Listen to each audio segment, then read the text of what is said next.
आज हम बात करेंगे इंडियन फ्रीडम स्ट्रगल के एक ऐसे पल की जब दो दिग्गज हस्तियां लोकमान्य बाल गंगाधर तिलक और मोहम्मद अली जिन्ना एक ऐतिहासिक कोर्ट केस में आमने सामने आए। क्या हुआ था इस केस में, क्यों जिन्ना ने तिलक का केस लड़ा और इसका नतीजा क्या रहा? चलिए इस कहानी को शुरू से जानते हैं। नमस्कार, मैं स्वाति पांडे और आप देख रहे हैं आपकी खबर राजनीति। बाल गंगाधर तिलक, जिन्हें लोग प्यार से लोकमान्य कहते थे, इंडियन फ्रीडम स्ट्रगल के सबसे बड़े योद्धाओं में से एक थे। उनका जन्म 23 जुलाई 1856 को महाराष्ट्र के रत्नागिरी में हुआ था। तिलक न सिर्फ एक फ्रीडम फाइटर थे, बल्कि एक विद्वान, गणितज्ञ, पत्रकार और समाज सुधारक भी थे। उन्होंने मराठी में केसरी और अंग्रेजी में मराठा अखबार शुरू किए, जिनके जरिए वो ब्रिटिश हुकूमत की आलोचना करते थे। तिलक का नारा स्वराज मेरा जन्मसिद्ध अधिकार है और मैं इसे लेकर रहूंगा उस समय के भारतीयों के दिलों में आजादी की आग जला गया। लेकिन उनकी बेबाक लेखनी और क्रांतिकारी विचारों की वजह से ब्रिटिश सरकार उन्हें भारतीय अशांति का जनक कहती थी।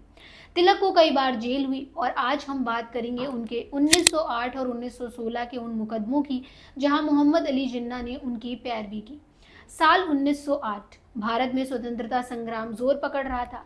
30 अप्रैल 1908 को दो युवा क्रांतिकारी खुदीराम बोस और प्रफुल्ल चाकी ने मुजफ्फरपुर में जज किंग्स फोर्ट पर बम हमला किया। उनका निशाना जज थे, लेकिन गलती से दो ब्रिटिश महिलाओं की मौत हो गई। खुदीराम को गिरफ्तार कर लिया गया और उन पर मुकदमा चलाया गया। तिलक ने अपने अखबार केसरी में इस घटना के समर्थन में लेख लिखा। उन्होंने क्रांतिकारियों के जज्बे की तारीफ की और ब्रिटिश सरकार की दमनकारी नीतियों की कड़ी आलोचना की। ये लेख ब्रिटिश हुकूमत को नागवारा गुजरा। 3 जुलाई 1908 को तिलक को राजद्रोह के आरोप में अरेस्ट कर लिया गया।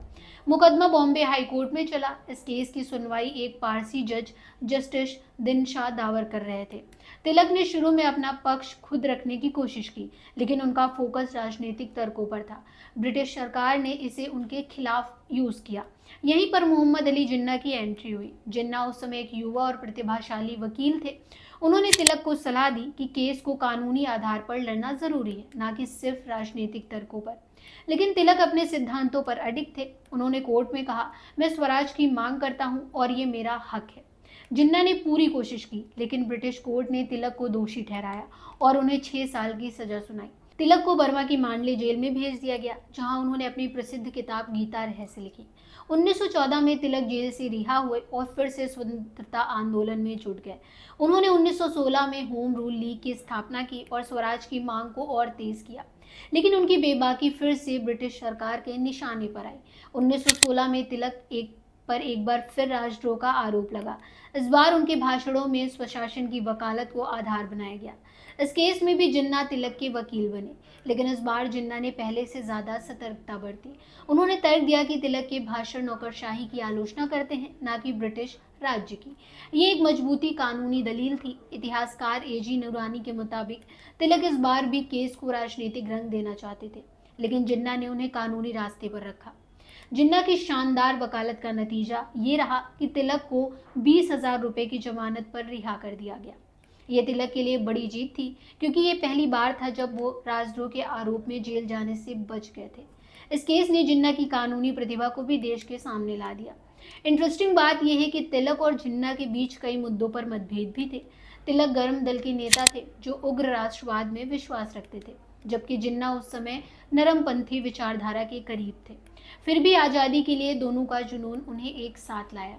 1916 में तिलक और जिन्ना ने मिलकर लखनऊ पैक्ट पर साइन किए, जिसमें हिंदू मुस्लिम एकता और स्वराज के लिए साझा संघर्ष की बात थी। बीबीसी के एक लेख के मुताबिक अगर ये एकता बनी रहती तो शायद भारत का विभाजन टल सकता था। जिन्ना ने तिलक के लिए जो किया वो सिर्फ एक वकील का फर्ज नहीं था, बल्कि स्वतंत्रता संग्राम में उनके योगदान का प्रतीक भी था। ये कहानी हमें सिखाती है कि स्वतंत्रता संग्राम में हर व्यक्ति का योगदान अनमोल था। तिलक ने अपनी लेखनी और साहस से लाखों भारतीयों को प्रेरित किया, तो जिन्ना ने अपनी कानूनी प्रतिभा से तिलक जैसे नेताओं को बचाया। ये भी दिखाता है कि उस समय हिंदू मुस्लिम एकता कितनी मजबूत थी। आज जब हम आज़ादी का जश्न मनाते हैं, तो हमें तिलक और जिन्ना जैसे नायकों को याद रखना चाहिए, जिन्होंने अपने अपने तरीके से भारत के लिए लड़ा। तो ये थी बाल गंगाधर तिलक और मोहम्मद अली जिन्ना की उस ऐतिहासिक कहानी का सच। आपको ये कहानी कैसी लगी, कमेंट बॉक्स में ज़रूर बताएं। अगर आप ऐसी और स्टोरीज़ के बारे में जानना चाहते हैं तो चैनल को सब्सक्राइब करें, लाइक करें और अपने दोस्तों के साथ ज़रूर शेयर करें। मिलते हैं अगली वीडियो में, तब तक के लिए गुड बाय।